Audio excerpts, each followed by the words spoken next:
Halo semuanya, balik lagi di channel aku. Terima kasih udah klik video ini.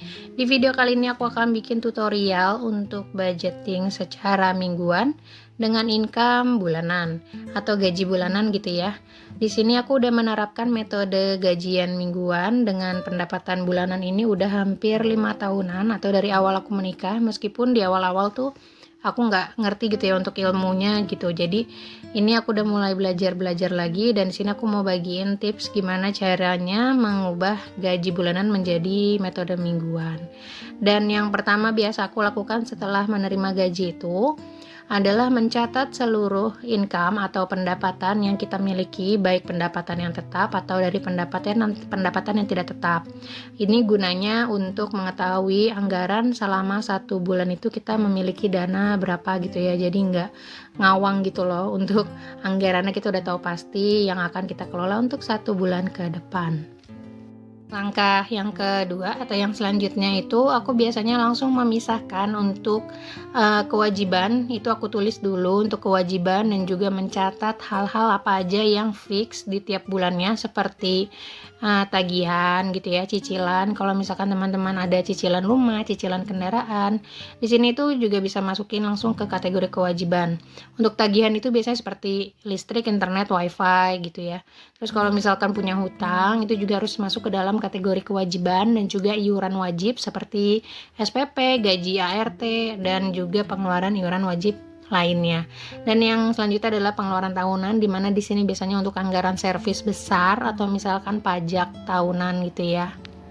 Ini yang biasa aku lakukan setelah menerima gaji, yaitu memisahkan kewajiban. Ini adalah hal yang paling penting. Jadi nanti untuk anggaran kebutuhan hidupnya itu kita bisa lebih fix lagi nominalnya, jadi nggak kecampur-campur gitu ya.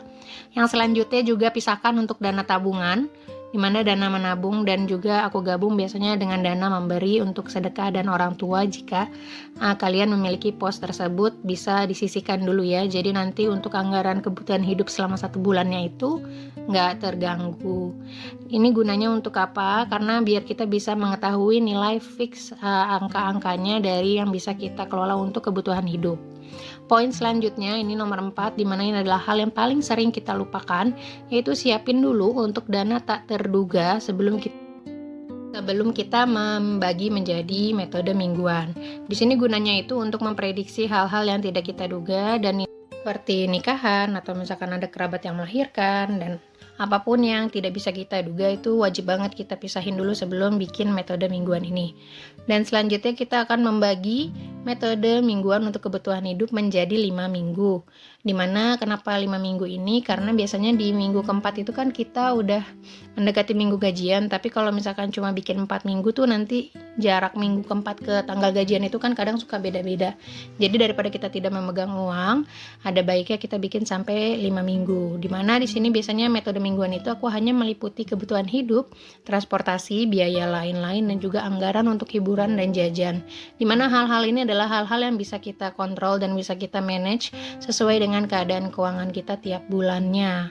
Nah, manfaat yang aku rasa dari budgeting mingguan ini itu ada bermacam-macam ya. Karena aku udah menerapkan ini cukup lama di keluargaku, jadi aku merasa metode ini adalah metode yang paling cocok, terutama untuk aku yang cukup boros ya. Jadi untuk metode mingguan ini tuh benar-benar bisa membuat aku bisa lebih menjadi hemat gitu ya, karena pengeluarannya lebih terkontrol, dan juga nggak ada istilah tanggal tua atau tanggal muda, karena kan tiap minggunya kita memiliki budget baru, meskipun di tiap minggu itu kebutuhannya kan berbeda-beda.